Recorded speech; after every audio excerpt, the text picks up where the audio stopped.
It's our community, and I'm Mary Davidson, and I am so pleased that you decided to join us again as we welcome Professor Shudong Chen.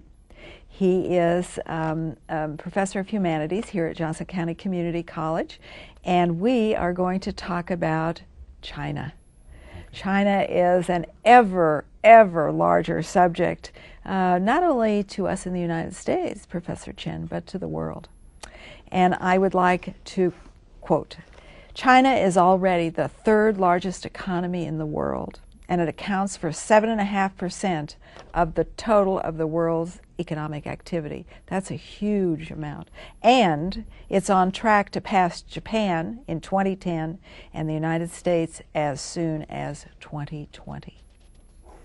I mean, that is huge. I was in China maybe 8 or 9, 10 years ago, right before the economic explosion took place. Mm-hmm. In the last 10 years, China has literally exploded economically. But you grew up in a little different time. The China of your childhood and your early youth was a little different. Talk about, in an economic sense, and whatever you'd like, the China that you grew up. And then we're going to move to the China of today. Oh, okay, yeah. Especially by means of comparison and contrast. Yes, yes. The time when I was in China, especially when I was a child, a boy, the Chinese society is very much kind of egalitarian society. Egalitarian? Egalitarian. Yes. The city dwellers all working for, you see, for government, yeah. And you have kind of pretty much standardized pay. So there's no such sense called middle class. It's a lower class. Pretty much people that you see have the similar amount of income. And you grew up in the Mao Zedong area. Yeah, I was born in 1956. You see, so this is pretty much the historical period. You see, China. You can use the word egalitarian society because everybody working for government. Government have this kind of standardized pay rate. So standardized grocery costs, standardized everything? Very much so, very much so. It's easy. Right now it's the market economy, things change so dramatically, so people have working for different,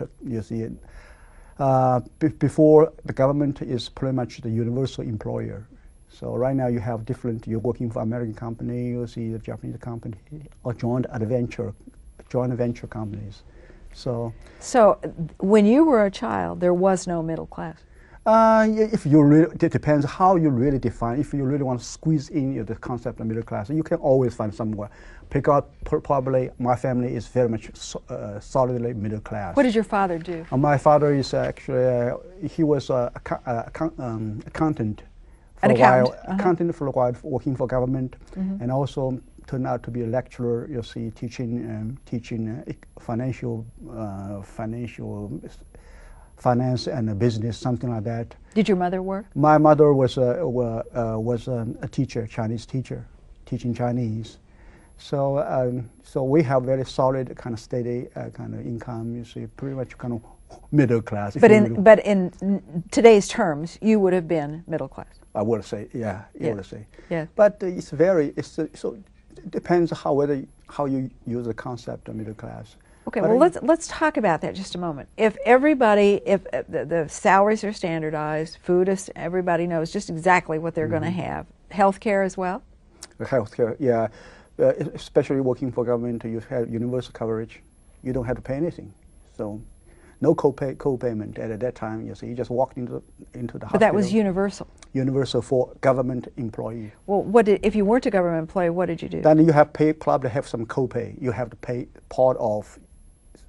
So you have one is for working for state, the other working for the kind of corporation, collective. Collectives or cooperative. Cooperative. But those were sort of government too, were they not? Yes. Yeah. So pretty much you say we're working for government. So no worries. Everything was predetermined. No worries. Yeah. You don't have a lot of money, but you have money. Well, but everybody's in the same boat with you. Yeah, pretty much so. So it's not a great worry. And you are an only child? I have a sister. You have a sister. Yeah. Well, now, how about the middle class? Yeah, then now you really have middle class because you have different, you see, level of income, so diversified. Especially, you see, you working for a very good government, you see, job, or working for joint venture companies run by, you see, half Chinese, partly Chinese and partly American or Japanese or Germans. So the income level, you see, is different. So we're talking now about a switch from a government-controlled, absolutely government-controlled economy to a market economy. That very much so, very much so. Yeah, and so your parents still live in China? Yeah, my mother passed away. Both my parents passed away. But they lived long enough to see that market economy come in? My father, yes. What did he think? They are kind of always very, you see, ambivalent. On the one hand, you see, the life is definitely, you see, on general terms, is significantly improved. But on the other hand, you have a kind of sense of insecurity. Well, that's right. My father actually still, you see, working for government. You have only pay 20% out of pocket. The rest of, you see, medical insurance is covered by government, especially in big cities. The policy differs so dramatically. Let's go back a minute. 20% of the medical insurance. Something like that. And the rest is covered. Yeah, the rest for is covered. Everybody. For government employee. Government teachers. My father was a teacher, you see, working for government. You know, it's really interesting because I was in Russia about, I guess it was 5 years ago. And we happened to be talking with a woman who, she was rather elderly, and she had been a doctor in a government economy, just like, you know, China.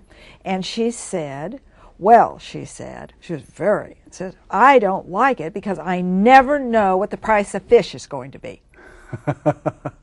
Yeah, these, I think there's age differences as well. Yeah. People a little bit older, they are sometimes very nostalgic about the stability, kind of order. Sure. But you see, younger generations, they welcome the change. Oh, yes. The middle class is an interesting issue. It has changed radically in a fairly short period of time, maybe 20 years, 15 years, maybe even less, maybe 10 years. China is still a communist country. Chairman Mao has been gone a long time. But economically, China has made some huge changes, still remaining a communist country. Could we discuss it? What happened? What happened? Many possible explanations. The one thing is, I think, is quite obvious. Is China is right now is kind of back to the older tradition of pragmatism. Really? Yeah. I can give tons of examples. At least according to Max Weber, in his he's talking about religion, Chinese Confucianism and Taoism, and he made the argument. It is Chinese, not Japanese. It's more capitalism oriented. The religions are. In terms of religion, especially Confucianism. So it is not just an accident. It is deep rooted in the Chinese culture. Also, Max Weber made an argument, and also I can refer to Confucius analects. There are tons of examples. Give one. I'll give one example. All right, Confucius example. Confucius from analects. One time, Confucius went, along with his students, passed a state called Wei, and they saw the growing population. The students asked us, Confucius, what should we do with those people, so many people? What Confucius says, make them rich first, then educate them next. People are always taken for granted. Confucius will say, educate them first, then you see, make them rich next. It's just the opposite. But rich can be other things besides money. Or rich in this on this particular context is just, you see, make them, you see, rich with materials. You have enough to eat. You see, good clothes to put on. And also this, also from analects, another example, Confucius even referred to an infamous politician, Guanzong, as exemplary man. This guy is notorious. Why? Because he not only seek revenge on, he has a beloved master, was killed by rivaling prince. he did not seek revenge. Instead, he helped that prince, handling the state affairs. People, when Confucius referred to him as exemplary man, gentleman, I think that's interesting because let's pull out that thread just a little bit. Okay. You believe that the economic changes, and they have been really a lot of changes, are due in some measure to the rise of, well, the renewal of religion, Taoism, Confucianism. Not necessarily religion. Religion can return to the culture.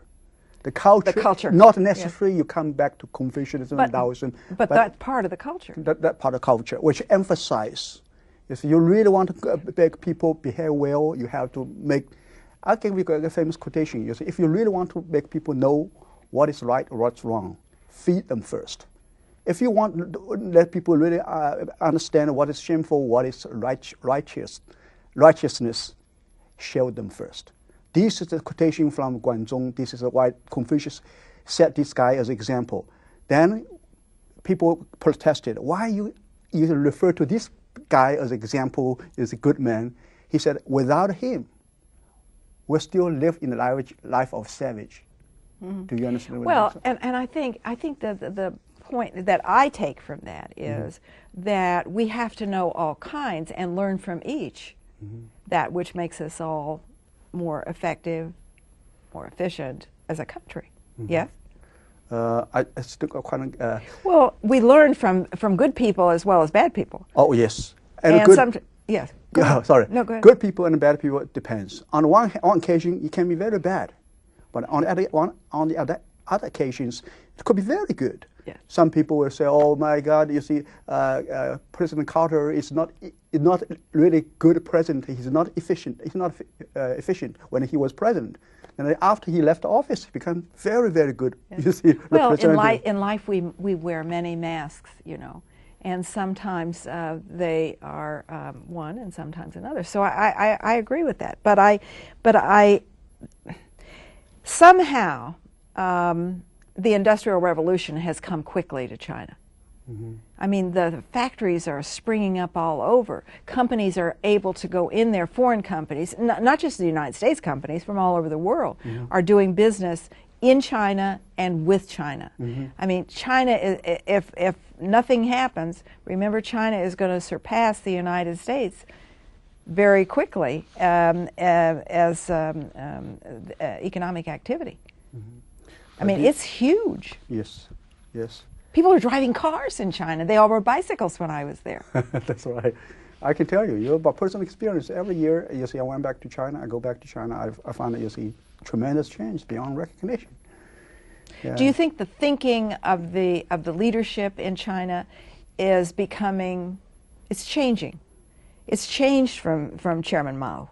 Oh, yeah, definitely. Well, it has. It's not you see, the very simple reasons. If you really want to stay in power, you have to make people happy. How can you make people happy? You have to make them rich, make them, live a decent life. This is exactly what the current premier, try to emphasize. You want to let people live well, live with dignity. But there's the secret. Living with dignity, and I think that's true. China, in the past, and I don't know today, but has been a heavily agrarian economy in some parts of China. Is it still? Of course, yeah. So that hasn't changed too much. It's in the process. Depends on how you make your judgment. It's still in the process. Talk about some of the changes you've seen in that agrarian system. Actually, more and more people actually left the city, left the village, come to the big cities looking for a job. That's inevitable. It happens to Mexico. When you start industrialize, you need a lot of those flow of laborers. So it inevitably affect the local agriculture. The young men actually mainly they went out to try to find a good job, good paying job. That those left behind are mainly those women, aged people, things like this. Well, I'll give you an example. When I was in China, We started in Beijing and went north and west up to Kashgar, which is right where they're having trouble now on the border of Uzbekistan and Pakistan and Afghanistan. They had just finished laying a single railroad track. Single railroad track. And it looked like we saw them working on the railroad tracks that they laid to the California, you know, the golden track or whatever it was. And I read not too long ago that China was talking about putting in bullet trains that are going all over China. We went from Beijing up through Dunhuang and Urumqi and Hotan and up to Kashgar. I mean, that's out in the boondocks. But they're bringing China all together, trying to, economically. Yeah, definitely. You see, this is exactly what the government try to do. And also this is very good, you see, good job opportunity for a lot of people. And also this is also the things which will make the government look, you see, they're really there in the business. So that's the thing which has been, you see, happening in China. But see, what we're talking about is giving people choices, offering opportunities, giving them a good wage, and making them economically independent. And therefore, the country becomes economically stronger. Definitely, that's the, I think at least there was a lot of people are happy about it. Create more job opportunities, make, you see, solve the problem of unemployment. That's right. That's right. I mean, it's not too different than what we're talking about in this country at the moment. Yes. Many of the things we share in common. Which of the leaders that came after Mao do you think was most responsible for those changes coming? Deng Xiaoping. Deng Xiaoping? Yeah, Deng Xiaoping was definitely. Why do you think? What was his? He tried to get China out of this kind of struggle, endless struggle of ideological, you see, struggle for ideological legitimacy. Yeah, well, that's right. Yeah, he wants to, you see, to make people, make China rich, powerful. It's useless to talk about the politics, you see, without any actual benefits to bring it to the people. He said, he has very famous quotations. We're not talking about which one is good, white cat or black cat. As long as it can catch a mouse, it's good. So that's his idea. But see, that's really interesting. He says it doesn't make any difference a white cat or a black cat. No. If it can catch a mouse, it's a good cat. Yeah, that's exactly the case. Yeah. Whether you are, it's pointless to talk about the virtue of white cat or the black cat. It doesn't matter. You see, as long as you see it works, it catches the mouse, it's a good cat. But the thing he was really saying is, don't get mired in ideology. That's exactly the trouble you see before then. China was really in the quagmire of this kind of... Deng Xiaoping was he led China for what, 15 years? Something like that? 20 years? Yeah, I cannot recall exactly. I can't either, but it was quite a while. Yeah. He was well educated. He actually he had experience studying in France. Yes. Isn't that interesting? Yeah, he's a very practical person. His way of thinking of always, you see, hand-on, you see, kind of. Well, and I think he saw that we were talking about so many people in China. I mean, they're up to here with people, and he saw all these people, and he wanted to make the changes in China that would make those people productive and make the country live again. Really, that's exactly. You have to feed people first. Yeah, you do. You see, then you can live. You live with dignity, and then they can go forward. Yes. The United States is constantly pressuring China to upvalue their currency. There might be a great benefit to the United States, but there would be a lesser benefit to China. Will you talk about that? So far, China has said we are not going to change the value of our currency. Economically, this is a very interesting problem. I'm really not good with this kind. Well, it's a matter of the national product, the imports and the exports. That's right. So I think that the Chinese government will do whatever they think is practical to not to affect the domestic production, but on the other hand, not to worsen the relationship, international relationship. This is always, regardless whatever decision they make. This is I think the key notion in the mind, just to balance. Well, that's right. Balance of trade is very important, to a country that is trying to become stronger and stronger economically and on the world market. That's right. Because they understand that if their currency is of lower value, then they have a much better chance to export their goods all over the world because world market can buy it cheaper. Now let's talk about that just a minute. And in order to export things at a reasonable rate, they have to keep their pay at a reasonable rate. Now that's changing a little bit too. The salaries that people get. Yeah, salary. Of course, the salaries cannot. Still very low, but goes up. So I think that's what I feel.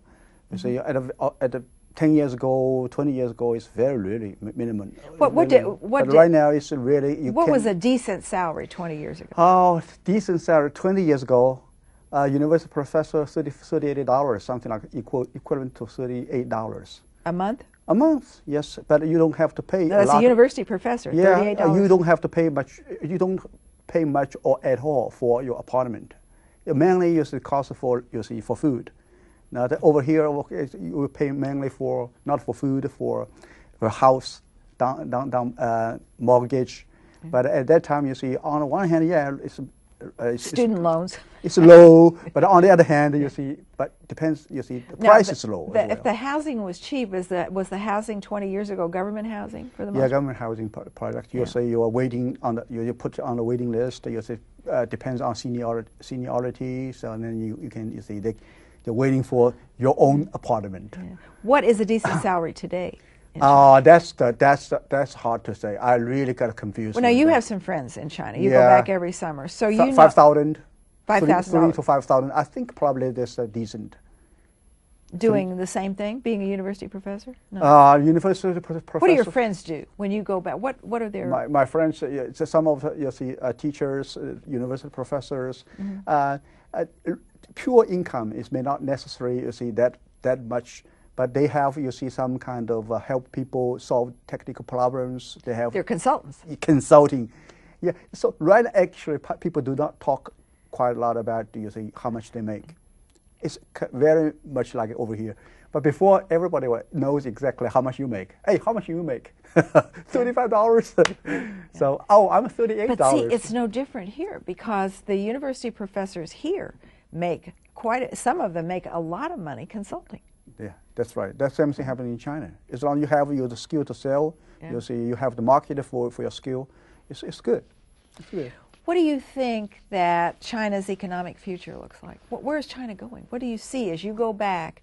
And if you go back every summer, you see changes. If the government still keep this kind, I would say the wise, pragmatic procedures, measures, I think the economic situation will be good.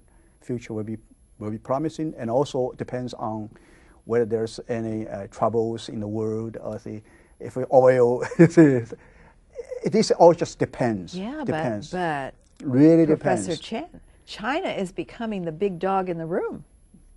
They are able at this point to influence the world economy. But also at the same time, easily to be affected by the world economy. At the same time, you are bound, you see globalization, so you could be the beneficiary, so that's the case. But the leadership of China is treading a very fine line. Talk about the person leading China today. Yeah, I actually, every time I went back to China, I ask my friends and the people whenever I have opportunity, people has respect, high respect for him because he's really tried to do some very practical things for to actually improve. Not empty talk, not just talk. Try to do something.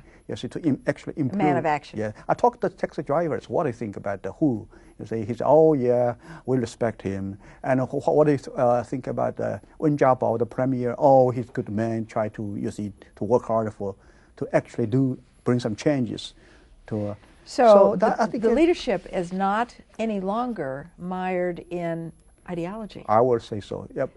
You always on comparative terms. Yeah. Compare with the Mao's time. Of course, it's a sea change. You see that? Oh yeah. You can feel it. You can see it, feel it. That's no. Otherwise, it's impossible to have this kind of dramatic change. Yeah. Otherwise. And there's so many people. Yeah. I mean, to make changes in a country that is literally overflowing with people. That's exactly. It's very difficult. That's exactly. You have to feed them. You have to. Yeah. You have to feed them. It's always the problem. The government, whether the government is good government, is in China is always whether you can really feed people. Yeah. So many people. Well, and I know Beijing has just initiated a $586 billion stimulus program, and a more than $1 trillion in new lending.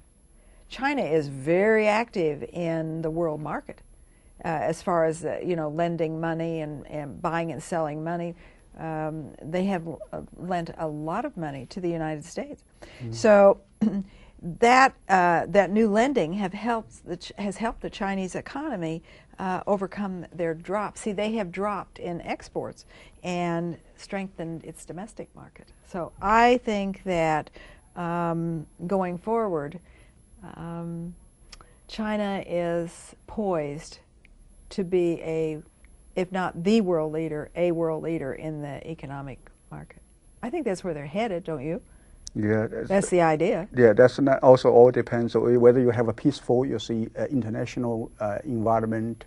So we actually China in 1950s is very strong. People even say, "Oh, China will overtake Japan, Taiwan become but then you have the kind of domestic political issues. Then economic development was stopped. But right now, I think China is quite smooth as long as people keep the same way of thinking, very pragmatic. Putting good policy in place is really important. Yes. And President Hu is a good policy person. And also, what is important, I think that right now you kind of have the peaceful transfer of power from one generation to another. You don't have to have. You don't have to murder your enemies. You don't have to anymore. have coup. So that's something which is important. See, and that is an issue. Don't you think so? Yeah, but right now they already have kind of mechanism built in. That's so you're from Deng, you're from Jiang, from who? One generation after. How old is Premier Hu? Oh, I don't know. Is exactly. Is he older? I'm not sure. He's not really. At least. So he'll be around a while. Yeah, but his term is about to finish. Oh, so then he has to yield to. This is not about age. It's about your time. Time. Yes. So this is something which is very important. One of the things about democracy is always the peaceful transfer of power. That's the most very important. It's very good for economy. If you really want to have a good economy, your peaceful transfer of power, smooth, flawless. That's China. I think at least I really feel that it's really the mechanism is in. Mechanism is in. Do you ever think about going back to China to live? No. That's my life is already built at Johnson County Community College. And also, this is always a vantage point for me just to observe. Oh, absolutely, yeah, absolutely. Observe, So that's why it's so nice to have Professor Shudong Chen come and visit us, and he is truly part of our community, and one that is a very interesting part. So thank you, and you can take a course with him in the Humanities Department at Johnson County Community College. Thank you, Professor Chen. Thank you. Thank you for being with us.